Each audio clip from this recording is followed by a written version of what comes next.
పశ్చిమ బెంగాల్ ఏం జరుగుతుంది? నెక్ టు నెక్ ఉత్కంఠ, నరాలు తెగ ఉత్కంఠ కొనసాగుతున్నట్టు ఫస్ట్ ట్రెండ్లోనే తెలుస్తుంది.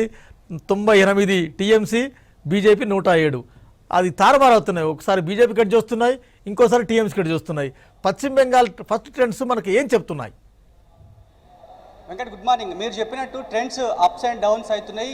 చాలా ప్రిడిక్షన్స్ అప్స్ అండ్ డౌన్స్ అవుతున్నటువంటి సిచ్యువేషన్ మనకు కనిపిస్తోంది. మొదటి నుంచి టీఎంసీ, తృణమూల్ కాంగ్రెస్ చీఫ్ దీది చాలా స్పష్టంగా ఉన్నారు.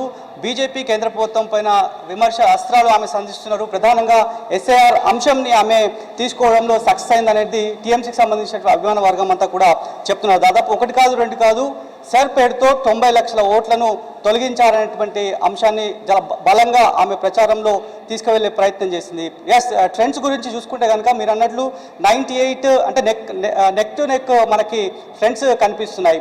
పోస్టల్ బ్యాలెట్ల అంశంలో కావచ్చు, ఇక మళ్ళీ ప్రధానమైనటువంటి ట్రెండ్స్ మరొక వితిన్ అవర్లో స్పష్టమైనటువంటి ప్రిడిక్షన్ ట్రెండ్స్ బయటకు వచ్చేటువంటి అవకాశం కనిపిస్తోంది. ఎందుకంటే మరోవైపు అంటే మొత్తం 294 స్థానాల్లో స్థానాలు ఉన్నాయి. అందులో ఒక ఫాల్టా నియోజకవర్గం మినహాయించి మిగతా వాటన్నిటికీ కూడా కౌంటింగ్ ప్రారంభం కాబోతోంది. అక్కడ గొడవల కారణంగా ఫాల్టా నియోజకవర్గానికి సంబంధించినటువంటి రీకౌంటింగ్కి ఎన్నికల కమిషన్ ఆదేశించింది. సో ఈ తరుణంలోనే టీఎంసీ చాలా స్పష్టంగా చెప్తోంది, హ్యాట్రిక్ కొట్టబోతున్నాము దీది అనేటువంటి అంశాన్ని చెప్తున్నారు. ఎందుకంటే ఎక్కువ శాతం దీదికి మాస్ ఫాలోయింగ్ ఎక్కువగా ఉంటుంది, అందరికీ అందుబాటులో ఉండేటువంటి సీఎంగా దీదికి పేరుంది. కాబట్టి మరోవైపు అంతే ఛాలెంజింగ్గా కేంద్ర ప్రభుత్వంలో ఉన్నటువంటి బీజేపీ కూడా చాలా ఛాలెంజింగ్గా తీసుకుంది. అమిత్ షా అక్కడే కంకరబద్ధుడే, అక్కడే ఆయన ఉన్నారు.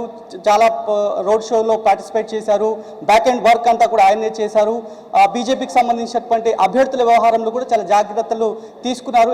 హేమీలను బరిలో ఉంచామనేటువంటి అంశాన్ని బీజేపీ చెప్తోంది. ఇక ట్రెండ్స్ చూసుకుంటే కనుక నెక్ టు నెక్ ఉండేటువంటి అవకాశం అయితే చాలా స్పష్టంగా కనిపిస్తోంది. మరోవైపు మోదీ డూ ఆర్ డైగా ఈ పశ్చిమ బెంగాల్ని తీసుకున్నారు. ఖచ్చితంగా బాగా వేయాలనేటువంటి ఒక ఉద్దేశంతోనే ఈ రకమైనటువంటి ఒక స్ట్రాటజీని మెయింటైన్ చేస్తున్నారు మోదీ, అమిత్ షా అనేటువంటిది ఒక చర్చనైతే పొలిటికల్ సర్క్యూట్లో జరుగుతున్నటువంటి సిచ్యువేషన్ కనిపిస్తోంది. మీరు చెప్పినట్లు నెక్ మూవ్మెంట్ కనిపిస్తోంది ట్రెండ్స్లో. ఇటు తృణమూల్ కాంగ్రెస్ కావచ్చు, అదేవిధంగా బీజేపీకి సంబంధించినటువంటి అంశంలో ఇప్పుడు అందుతున్నటువంటి సమాచారం ప్రకారం 100కు పైగా తృణమూల్ కాంగ్రెస్ ఉంటే ఇదే రేషియోలోనే బీజేపీ కూడా ఆధిక్యం కనబరుస్తుంది. కాబట్టి మధ్యాహ్నం 12 కల్లా